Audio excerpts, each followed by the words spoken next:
did you get into the idea of competing within Toastmasters and then later making a career out of public speaking? It happened to be in the order that's almost the opposite for many other people. So what I mean is, for the first 6 years at Toastmasters, I was into leadership roles. I did not compete. So I was a club officer. The Toastmasters was just blossoming in that part of the world. When I joined, and there was one club in my city. In 4 or 5 years, we were doing demo meetings, 4 demo meetings a week, and traveling around, building new clubs. I was absorbed into the leadership aspects of Toastmasters. I was a club officer, as I said, then became a district officer. But after it kind of stabilized in that district where we had a self-sufficient leadership team, things were going on well. I asked myself, what's the next challenge? What do I do? I'd already completed my DTM by then in 2010, and I had coached many speakers for their public speaking journey. So my mentor told me, Addy, why don't you compete? Why don't you be a role model? Instead of just coaching folks, why don't you put yourself in the line of fire? That's what she said, I remember. So I said, why not? So I competed in 2011. That was a great learning experience for me. I lost at the division level in my district. And then I had to move cities. So I took a break for a couple of years. But in 2014 is when I seriously contested for the first time.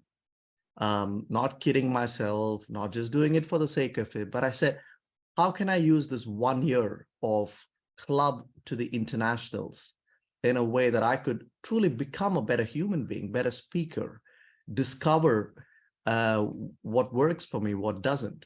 So I worked with my mentor and prepared a speech, and I really thought that year was my inflection point as a public speaker.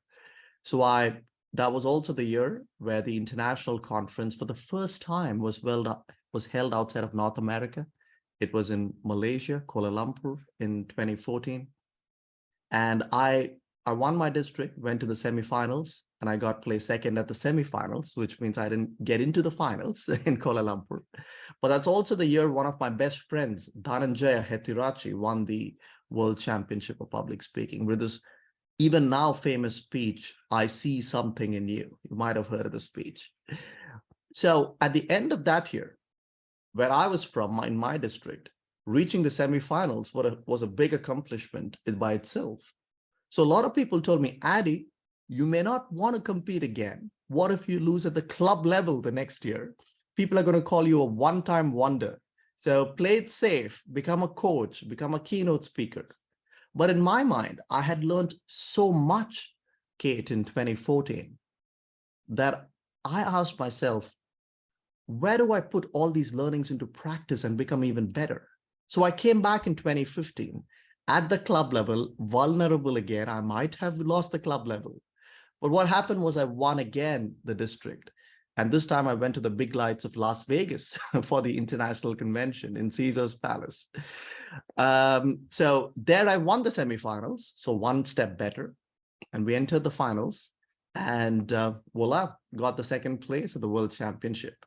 That was an interesting year, Kate, because that was the first year in the history of Toastmasters where the top 3 winners of the World Championship were all non-native English-speaking people.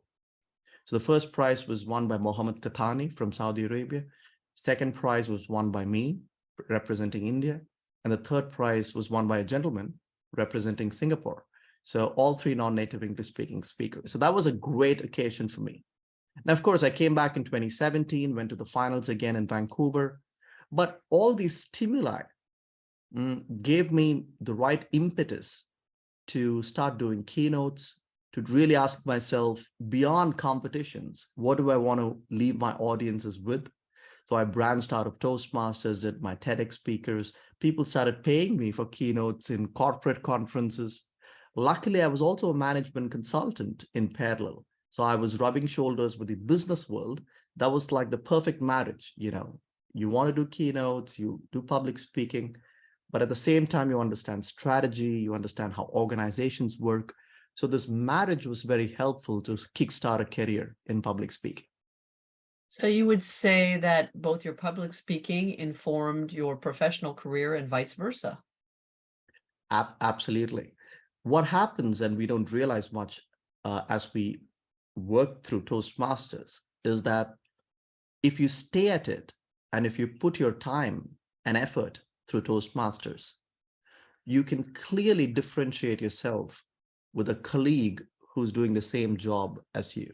So when I did sales presentations, when I did critical board level presentations, I didn't realize it myself, but I would have people come and tell me, we've never seen a presentation done that way.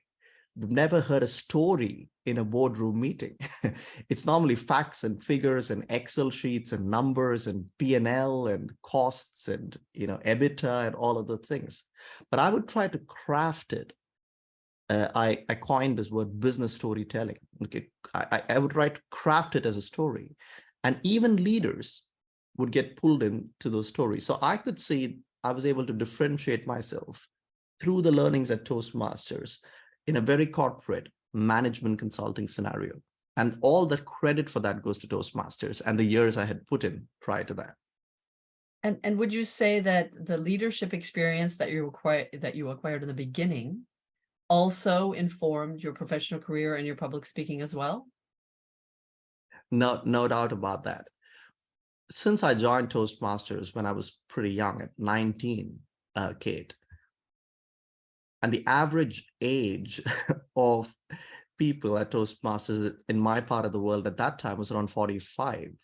So when I became the club president, I was this 20-year-old having to lead an executive committee who were somewhere 40 to 65 by age. That was alien to me, alien for probably any 19-year-old, right? So I've had it. I used to have incidences where a 50-year-old member would come to me and talk about another 50-year-old member, and they had some clash or dispute. And here I was, this 20-year-old guy, having to settle that dispute. They were new experiences for me. So when I entered the corporate world, especially the management consulting world, I was still 25, but the CEOs and the leaders I was dealing with were all much older to me. But I had that confidence that I could still do my job well, thanks to the leadership experiences, the formative experiences at Toastmasters, where it was much easy for me to lead and deal with people more experienced than me, older than me. It was not a new experience because I'd done that earlier as a district officer for a district with 8,000 people. So it was absolutely useful.